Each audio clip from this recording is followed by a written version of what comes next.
요즘 뉴스를 보면 온통 인플레이션 재점화 우려나 연준의 금리 인하 지연 이야기로 시끄럽습니다. 하지만 거시경제의 소음에 시선을 뺏긴 사이 글로벌 자본의 거대한 물줄기는 이미 다음 격전지로 이동하고 있습니다. 바로 엔비디아의 차세대 AI 가속기 베라루빈의 등장과 이를 둘러싼 HBM사 패권 전쟁입니다.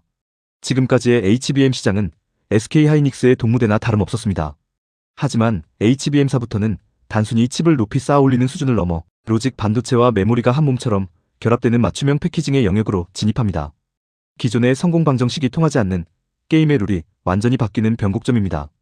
이는 파운드리와 메모리 역량을 모두 쥐고 있는 삼성전자에게는 판을 엎을 일생일대의 기회이고 SK하이닉스에게는 TSMC와의 동맹 가치를 증명해야 하는 사활이 걸린 방어전입니다. 오늘 영상에서는 복잡한 매크로 이슈는 잠시 걷어내고 철저하게 시장에 진짜 돈이 흘러가는 방향에 집중해보겠습니다. HBM사라는 새로운 차원의 경쟁에서 최후의 승자는 누가 될 것인지, 그리고 이 거대한 지각 변동의 낙수 효과를 받을 진짜 수혜주는 어디인지 핵심만 명확하게 짚어드리겠습니다. 도대체 HBM사가 무엇이길래 시장의 판도가 완전히 바뀐다고 하는 걸까요? 이 거대한 지각 변동을 이해하려면 현재 글로벌 AI 데이터 센터들이 직면한 가장 치명적인 물리적 한계점부터 짚어봐야 합니다. 지금 이 순간에도 전 세계의 데이터 센터들은 막대한 전력 소모와 발열이라는 거대한 벽에 부딪혀 있습니다. 지금까지 주력으로 쓰이는 HBM32 세대까지만 하더라도 연산을 담당하는 GPU와 데이터를 저장하는 HBM은 철저히 분업을 해왔습니다. 그런데 AI 모델이 고도화되고 처리해야 할 데이터가 기하급수적으로 폭증하면서 문제가 생겼습니다. 아무리 GPU가 연산을 빨리 해도 메모리에서 데이터를 가져오고 다시 보내는 그 길목에서 엄청난 전력 손실과 병목 현상이 발생하고 있는 겁니다. HBM사는 바로 이 근본적인 한계를 부수기 위해 등장한 기술입니다. 가장 결정적인 패러다임의 전환은 반도체의 맨 밑바닥, 즉 기단부에 해당하는 베이스 다이에서 일어납니다. 이전까지 이 베이스 다이는 메모리 공정으로 만들어졌습니다. 하지만 HBM사부터는 초미세 파운드리 공정으로 제조된 로직 다이가 그 자리를 차지하게 됩니다. 이게 무슨 의미일까요? 쉽게 말해 거대한 데이터 창고 1층에 단순한 관리실이 아니라 자체적인 판단과 연산이 가능한 초정밀 AI 통제 센터를 구축하는 격입니다. 지금까지는 GPU 혼자서 모든 연산을 도맡아하고 메모리는 수동적으로 데이터만 꺼내줬다면 이제는 메모리 하단에 위치한 로직 다이가 스스로 병목을 제어하고 일부 연산 기능까지 분담하게 됩니다. 메인 두뇌인 GPU로 향하는 불필요한 데이터 이동을 사전에 걸러주니 전력 소모는 획기적으로 줄어들고 전체 시스템의 데이터 처리 속도는 비약적으로 상승할 수밖에 없습니다.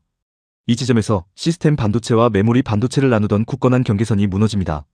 반도체 시장의 성격 자체가 철저한 고객 맞춤형으로 완전히 탈바꿈하게 되는 것이죠.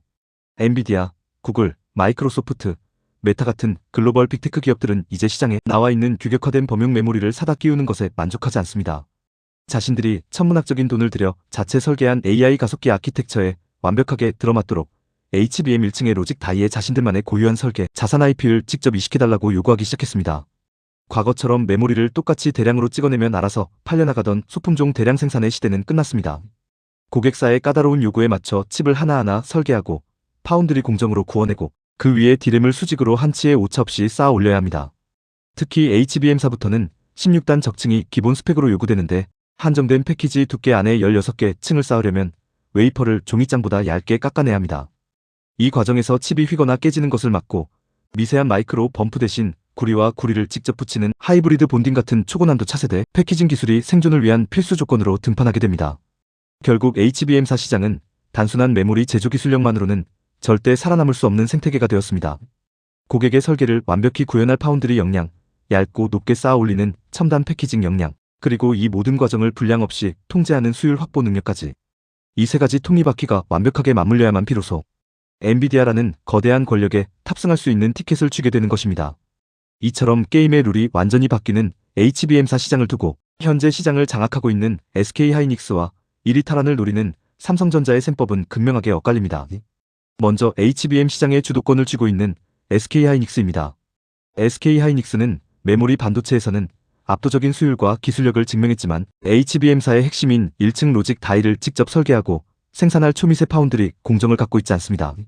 그래서 선택한 강력한 대응 카드가 바로 세계 1위 파운드리 기업인 대만 TSMC와의 초밀착 동맹입니다. 엔비디아가 칩을 설계하면 TSMC가 베이스가 되는 로직 다이를 초미세 공정으로 찍어내고 그 위에 SK하이닉스가 최상급 D램을 쌓아 올려 완성하는 구조입니다. 이른바 엔비디아 TSMC, SK하이닉스로 이어지는 견고한 삼각편대입니다. 시장에서는 이 동맹이 가진 가장 큰 무기로 신뢰성을 꼽습니다. 이미 전 세대 HBM에서 불량률을 최소화하며 엔비디아의 까다로운 기준을 통과한 경험이 있기 때문에 HBM사에서도 가장 안정적인 품질을 보장할 것이라는 기대감이 형성되어 있습니다. 하지만 이 삼각동맹에도 극복해야 할 과제는 존재합니다.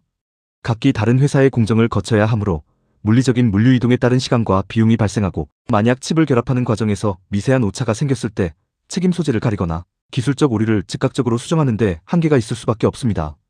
바로 이 틈을 파고드는 것이 삼성전자입니다. 삼성전자에게 HBM사는 단순히 다음 세대 제품을 내놓는 것이 아니라 빼앗긴 주도권을 단숨에 되찾아올 결정적인 반전의 무대입니다.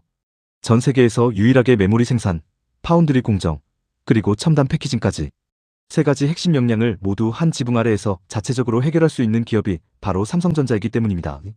이를 반도체 업계에서는 턴키 일괄 생산 전략이라고 부릅니다. 칩을 대량으로 구매해야 하는 엔비디아나 빅테크 기업들 입장에서는 삼성전자가 HBM사를 성공적으로 만들어내기를 내심 간절히 바라고 있을 가능성이 높습니다. 설계도만 넘겨주면 삼성전자가 자체 파운드리에서 로직 다이를 굽고 자체 디램을 얹어 자체 패키징으로 완성품을 바로 가져다주기 때문입니다. 공정 간의 이동 시간이 획기적으로 줄어들고, 문제가 발생해도 한 곳에서 즉각적인 피드백과 설계 수정이 가능합니다. 무엇보다 독점 체제에 가까운 현재의 공급망을 다변화시켜 제조, 단가 협상력을 높일 수 있다는 강력한 이점이 있습니다. 관건은 결국 수율 증명입니다. 삼성전자가 이 완벽한 시나리오를 현실로 만들기 위해서는 파운드리, 미세 공정과 16단을 쌓아 올리는 패키징 공정 모두에서 고객사가 만족할 만한 불량률 제로에 가까운 숫자를 보여주어야 합니다. 반대로 SK하이닉스는 물리적으로 떨어져 있는 TSMC와의 공정, 결합 과정에서 발생할 수 있는 비효율을 완벽하게 통제해내야만 지금의 위치를 수성할 수 있습니다. 승자 독식의 구조로 재편되는 이 거대한 자본의 전쟁 속에서 진짜 스마트 머니는 단순히 대형주 두 곳의 방향성만 바라보고 있지 않습니다. 스마트 머니의 시선은 이미 두 거인의 등 뒤에 있는 밸류체인, 이른바 무기 상인들을 향해 있습니다. 누가 최후의 승자가 되든 혹은 두 기업이 시장을 양분하든 반드시 쓰일 수밖에 없는 필수 생태계, 바로 첨단 패키징과 테스트 장비 라인입니다. 앞서 HBM사부터는 16개의 디램을 수직으로 쌓아 올려야 한다고 말씀드렸습니다. 칩이 종이장처럼 얇아지면 공정 중에 휘어지거나 열을 받아 틀어지기 쉽습니다. 게다가 이 얇은 칩들을 미세한 구리선으로 직접 연결하는 하이브리드 본딩 기술까지 적용되어야 합니다. 수만 개의 미세한 구리 기둥이 단 하나의 오차도 없이 정확하게 맞물려야만 칩이 정상적으로 작동합니다. 만약 맨 아래 파운드리 공정으로 만든 값비싼 로직 다이를 깔고 그 위에 16개의 디램을 다 쌓아 올렸는데 마지막 16층에서 미세한 접착 불량이 발생한다면 그 순간 수백만 원짜리 HBM 전체가 그대로 폐기 처분되는 겁니다. 그렇기 때문에 칩을 쌓기 전 단계부터 수율을 완벽하게 통제하고 불량품을 걸러내는 검사 장비와 패키징 기술의 중요성은 과거와 비교할 수 없을 정도로 커졌습니다. 그렇다면 구체적으로 어떤 기업들이 이 거대한 자본의 길목을 지키고 있을까요?